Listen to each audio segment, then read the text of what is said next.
Subscribe and hit the bell icon to never miss another update from India Forums. जब मिले तो वही चीज़ same थी एंड आई थिंक यही रीज़न है कि उसके के इतना अच्छा गाना निकल के आया है। केमिस्ट्री फिर से सबको बहुत ज़्यादा पसंद आ रही है। जब वो फर्स्ट टाइम मुझे मिली तो मैंने उसको वैसे ही एक्नॉलेज किया कि गौरा तो ऐसे बहुत मज़ा आया। इस चीज़ को लेके कभी हम लोग बहुत ज़्यादा सोचते नहीं हैं एंड बहुत ज़्यादा इस चीज़ को लेके हम दिल पे लेके नहीं बैठते हैं। यस, कभी कभी बुरा लगता है क्योंकि हम भी इंसान हैं। सब कुछ नहीं है भाई, कुछ नहीं है। हम लोग बहुत अच्छे से हैं, बहुत प्यार है हमारी फैमिली में, बहुत प्यार रहेगा हमारी फैमिली में इंशाल्लाह। और ये सारी चीज़ें हमें कभी ना इफेक्ट करी है ना कभी करेंगी। मुझे किसी चीज़ का भी कभी कोई रिग्रेट नहीं है, अल्हम्दुलिल्लाह। अल्लाह का शुक्र है लाइफ में कि मैंने ये क्यों किया। बिल्कुल मुझे कभी रिग्रेट नहीं, क्योंकि मैं करता ही वही हूँ जो मुझे लगता है कि हाँ ये करना चाहिए। Shoaib Ibrahim, who has appeared in a music video titled "कैसे बताएं" with his "कोई लौट के आया है" co-star Surbhi Jyoti, got in an exclusive conversation with us and spoke about the song, shooting with Surbhi after 5 years, and wife Deepika Kakkar Ibrahim being trolled for a clip that went viral on the social media recently. Shoaib, गाने के बारे में बताइए. The song has a very dark feel to it. What is the story behind this song? गाना बहुत ही कमाल है, बहुत ही एक sad, emotional, romantic, intense romantic वैसा वाला ये सॉन्ग है। ये बताया गया किस तरीके से एक मिसअंडरस्टैंडिंग की वजह से कभी कभी आपके रिलेशन जो हैं वो ख़राब हो जाते हैं, तो प्यार में आपको ट्रस्ट होना चाहिए। एंड बस ये आप गाना अब आपके सामने है। हमारी मेहनत जो है वो गाना जो है वो आज 12 बजे रिलीज़ हो चुका है। रिव्यूज़ अब तक अच्छे हैं, फीडबैक अच्छे हैं, एक्सपीरियंस बहुत अच्छा था। नई टीम है मेरे लिए, पहली बार मैं काम कर रहा हूँ इस लेवल के साथ। राजवीर के साथ काम किया है बहुत, सबा की शादी, मेरी शादी, फोटोग्राफी सब इसी ने की थी। सुरभि के साथ एक्सपीरियंस ऑब्वियसली बात है हमेशा की तरह बहुत अच्छा रहा है। तो बस अब गाना हमारा आपके हाथ में है, आपके हवाले है, प्यार दीजिए। सुरभि और आपकी केमिस्ट्री को "कोई लौट के आया है" के दौरान लोगों ने काफी अप्रिशिएट किया। जब पता चला कि एक बार फिर इतने वक्त बाद सुरभि के साथ स्क्रीन शेयर करने वाले हैं, क्या रिएक्शन था और साथ में शूट करने का एक्सपीरियंस कैसा रहा? मुझे बहुत ही एक्साइटेड था मैं, क्योंकि इस दौरान शो के बाद शो को बहुत लोगों ने अप्रिशिएट किया, पसंद किया, हमारी जोड़ी को बहुत लोगों ने अप्रिशिएट किया, पसंद किया। एंड देन उसके बाद फिर से 5 साल के बाद मौका मिला था कि काम करने का, तो आई वॉज वेरी एक्साइटेड। और जब सेट पे पहुंचा उससे मिला तो वही वार्मथ, वही अपनापन, वही मस्ती, वही मजाक। तो ऐसा लगा ही नहीं कि हम, इनफैक्ट हम लोग बात भी ये कर रहे थे कि ऐसा लगा ही नहीं कि हम लोग 5 साल के बाद मिल रहे हैं। बीच में मुलाकात नहीं हो पाई, बात भी नहीं हो पाई इतनी, बट यस जब मिले तो वही चीज़ सेम थी। एंड आई थिंक यही रीज़न है कि उसके के इतना अच्छा गाना निकल के आया है। केमिस्ट्री फिर से सबको बहुत ज़्यादा पसंद आ रही है। तो बस थैंक यू। शूट के दौरान की कोई बैक स्टोरी अगर शेयर करना चाहें तो वो क्या होगी? बैक स्टोरी स्टार्टिंग में जब हम लोग शूट कर रहे थे, एक डांस वाला चंक अगर आपने देखा होगा कि वहाँ पे वो इमेजिन कर रही थी कि फिर दिन में आता हूँ, देन डांस पार्ट होता है, तो हम लोग को वही फील आ रहा था। हम लोग वही बात करते थे कि हमें कोई लौट के आएगा, ये फील आ रहा है कि है ना। जब अभिमन्यु एंड गीतांजलि मिलते थे तो अभिमन्यु उसको की भूत बन के आता था। इनफैक्ट जो सेट भी था ना वो कहीं ना कहीं उसी तरीके से था, वो जो सारी लाइटिंग थी, चीज़ें रेड, वो तो हम वही बात कर रहे थे कि लोग हम फिर से वही सेम चीज़ कर रहे हैं। आई वॉज लाइक, जब वो फर्स्ट टाइम मुझे मिली तो मैंने उसको वैसे ही एक्नॉलेज किया कि गौरा तो ऐसे बहुत मज़ा आया था शूट करते हुए। आज सुबह प्रमोशंस के लिए मिसिंग है, इसके पीछे का कारण क्या है? सुरभि जितना मुझे बताया है, सुरभि आई थिंक शूट कर रही है कुछ, वो इस वजह से वो यहाँ पे नहीं आ पा रही है। हम लोग बहुत मिस कर रहे हैं उसको, फिजिकली नहीं है बट यहाँ पे है सुरभि हमारे साथ। कुछ ही वक्त पहले दीपिका ने अपनी इंस्टाग्राम पर एक स्टोरी शेयर की, जहां आपकी फैमिली गाना साथ बैठकर देख रही थी। घर वालों का रिएक्शन गाने को देखकर कैसा रहा? घर पे बहुत खुश है, बहुत ज़्यादा।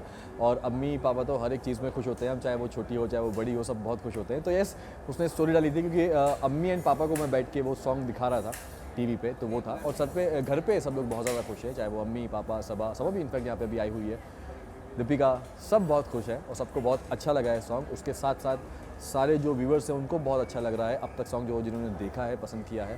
तो बस ऐसी उम्मीद करता हूँ कि आप देखते रहें और गाना सुनते रहें, देखते रहें, हर चीज़ करते रहें। अपार्ट फ्रॉम अजूनी, फैंस के लिए आगे पाइपलाइन में क्या है? फिलहाल तो अभी जो है वो अजूनी है। यस, कुछ 2-4 सॉन्ग्स हैं, लेकिन अभी वो कब वर्कआउट होंगे, कब शूट करने का मौका मिलेगा, कब नहीं मिलेगा, तो वो अभी कुछ पता नहीं है। लेकिन जैसे ही होगा तो मैं आपको तो बता ही देता हूँ सबसे पहले। हाल ही में एक इंसिडेंट हुआ जहां आपने मीडिया को लेकर अपनी नाराजगी जाहिर की। डू यू थिंक कई बार एक लाइन मीडिया क्रॉस कर देती है और ऐसे में किसी भी बात का सिर्फ एक ही पहलू दिखाई देता है? मैं हमेशा एक चीज़ बोलता हूँ कि कभी मैं हमेशा लाइफ में इस चीज़ को फॉलो करता हूँ कि कभी किसी इंसान को जज मत करो, किसी भी छोटी सी क्लिप देख के, चीज़ें देख के। यस, मैं आप सबको बहुत प्यार करता हूँ, मैं हमेशा बोलता हूँ कि मैं आप सबको बहुत प्यार करता हूँ, लेकिन कभी कभी ऐसा होता है ना कि बाउंड्री क्रॉस हो जाती है, तो उस चीज़ का ध्यान रखना बहुत ज़रूरी है। एंड फिर उसको किस तरीके से पोर्ट्रे किया जाता है, कभी क्या होता है, तो एंड हमारी जो ऑडियंस है जितना देखती हैं शायद वो उस पर उतना बिलीव कर लेती हैं, कभी हो जाता है, बट कुछ लोग नहीं भी करते हैं। बट जिनको करना होता है, जिनको सिर्फ गलतियाँ ढूंढनी होती हैं या कोई कमियाँ ढूंढनी होती हैं तो वो उसमें वो कर लेते हैं और देन वो फिर वो ट्रोलिंग स्टार्ट हो जाती है, चीज़ें स्टार्ट हो जाती हैं। बट ठीक है, मुझे ऐसा लगता है कि वो उनका अपना नज़रिया होता है। इस चीज़ को लेके कभी हम लोग बहुत ज़्यादा सोचते नहीं हैं एंड बहुत ज़्यादा इस चीज़ को लेके हम दिल पे लेके नहीं बैठते हैं। येस, कभी कभी बुरा लगता है क्योंकि हम भी इंसान हैं यार, हमें भी चीज़ें इफेक्ट करती हैं कभी कभी, बट ठीक है, उसको हम निकाल देते हैं। बट मैं सिर्फ यही बोलूँगा कि कभी किसी को जज मत करो किसी भी चीज़ को लेके कि आपने उतना सा पार्ट देखा या पूरा आपने चीज़ें नहीं देखी, जज मत करो। एंड बहुत सारी स्पेकुलेशन होने लगी थी चीज़ों को लेके, जितना मैंने सुना कि ऐसा वैसा ये वो ऐसा वैसा, तो सब कुछ नहीं है भाई, कुछ नहीं है। हम लोग बहुत अच्छे से हैं, बहुत प्यार है हमारी फैमिली में, बहुत प्यार रहेगा हमारी फैमिली में इंशाल्लाह। और ये सारी चीज़ें हमें कभी ना इफेक्ट करी है ना कभी करेंगी, बट जिसको जो बोलना है वो बोल सकता है, उनकी अपनी मर्जी है। इस इंसिडेंट के बाद आपने एक हफ्ते का गैप ले लिया था, जिसके बाद आपके फैंस ने ये भी अज्यूम किया कि ये ब्रेक आपने इसलिए लिया है क्योंकि आपके और दीपिका के बीच कुछ मनमुटाव हुए हैं। पर आप क्या कहना चाहेंगे? तो बहुत, ये तो जिन्होंने भी अज्यूम किया सबसे एक नंबर के बेवकूफ़ हो आप लोग। ये कभी ज़िंदगी में अल्लाह ना करे कभी ऐसा चीज़ होगी और ना ही कभी हो सकता है ये ऐसा। यस, कभी कभी होता है कि आपको सोशल मीडिया से दूर रहने का मन करता है, सोशल मीडिया से दूर रहने का दिल करता है आपका, कभी मन नहीं करता। और बीच में जब ऐसी स्पेकुलेशन लग रही थी ना, तो मैं तो बोलता कि ठीक है, अच्छा ओके, अब मैं तो नहीं डालूंगा, आप करो और बात करो और मज़ा आ रहा है बात करो। बट अल्हम्दुलिल्लाह ऐसा कुछ नहीं है और ना ही कभी इंशाल्लाह ऐसा होगा।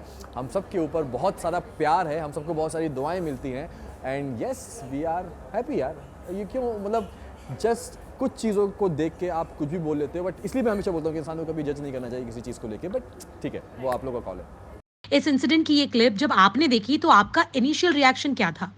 दीपिका ने सच क्या नहीं बताया, दीपिका मेरे साथ में थी वहीं पे, मैं तभी तो बोल रहा हूँ कि बस हम थोड़ा सा आगे पीछे थे वहीं पे थी। पर ठीक है, सी कभी कभी क्या होता है ना, कुछ चीज़ों का आप कुछ नहीं कर सकते, किसी को कुछ अज्यूम करना है, किसी को कुछ बोलना है तो आप बोल दो, ठीक है, कोई नहीं। Lastly Shoaib, do you think कि व्लॉगर बनने के बाद आपकी जो पर्सनल लाइफ है वो लिटरली एक पब्लिक डोमेन बन चुकी है? ऐसे में कई बार लोग लाइंस क्रॉस कर देते हैं।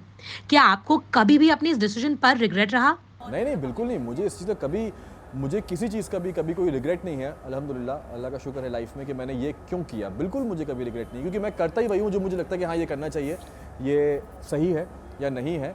बाकी मुझे ऐसा कभी नहीं फील हुआ है या कभी ऐसा लगा कि शिट मैंने ये क्यों कर लिया, मुझे ऐसा नहीं करना चाहिए, मेरी लाइफ आउट हो गई, ये नहीं यार। बहुत सारे चाहने वाले हैं हमारे, बहुत सारे पसंद करने वाले हैं हमें, जो चाहते हैं कि हम बताएं कि हम अपनी लाइफ में क्या कर रहे हैं, किस तरीके से हैं। और यही रीज़न है कि हमें इतना प्यार मिला है। एक ही घर में 3 चैनल होने के बाद हम सबको इतना प्यार मिला है और बराबर का प्यार मिला है, और जबकि ऐसा पॉसिबल नहीं होता कि एक घर में 3 चैनल सबको इतना प्यार मिले। तो आई थिंक मैं उनके लिए चीज़ें देखता हूँ, उनके लिए काम करता हूँ, उनके लिए व्लॉग्स बनाता हूँ। येस, कभी कभी गैप होता है क्योंकि बहुत ज़्यादा बिजी चल रहा हूँ मैं इस टाइम पे अल्हम्दुलिल्लाह, और चाहता हूँ कि मैं बिज़ी रहूँ ऐसे, तो कभी कभी वक्त नहीं मिलता। लेकिन बीइंग अ पब्लिक फिगर अच्छाई मिलेगी आपको, बुराई भी मिलेगी। कभी कभी नॉर्मली हम लोग सिर्फ इग्नोर ही करते हैं, बट कभी कभी जब पानी सर से ऊपर होता है तो 2-4 चीज़ें बोल देता हूँ, तो लोगों को भी बुरा लग जाता है, फिर उसके ऊपर वो और बढ़ जाते हैं। इसलिए हम लोग रिएक्ट नहीं करते। पता, कई लोग बोलते हैं कि आप बोलो, लोग आपके बारे में ऐसा बोल रहे हैं, आपके बारे में वैसा बोल रहे हैं, आप क्यों कुछ नहीं बोल रहे हो, कोई आपके बारे में ऐसा बोल रहा है, आप प्लीज़ आके एक्शन लो, बोलो। मुझे ऐसा फील होता है कि नहीं बोलना चाहिए, क्योंकि वो चूहे बिल्ली वाला खेल, मैं कुछ बोलूँ फिर वहाँ से वो कुछ बोलें फिर मैं कुछ बोलूँ, ये मुझे जमता ही नहीं है। आई थिंक ये चीज़ आपने नोटिस करी होगी बिग बॉस में भी, जब दीपिका बिग बॉस गई थी, मैंने कुछ नहीं बोला था, क्योंकि मैं इस चीज़ पे नहीं बिलीव करता कि हाँ सामने वाले की बात का आप जवाब दो, सब्र करो, अल्लाह है, बस खत्म। हाँ कभी कभी जब लगता है कि नहीं यार अभी थोड़ा सा कुछ बोलना चाहिए, तो मैं बोल देता हूँ कभी। Thank you. Well, if you enjoyed this conversation, do not forget to subscribe to our channel, India Forums.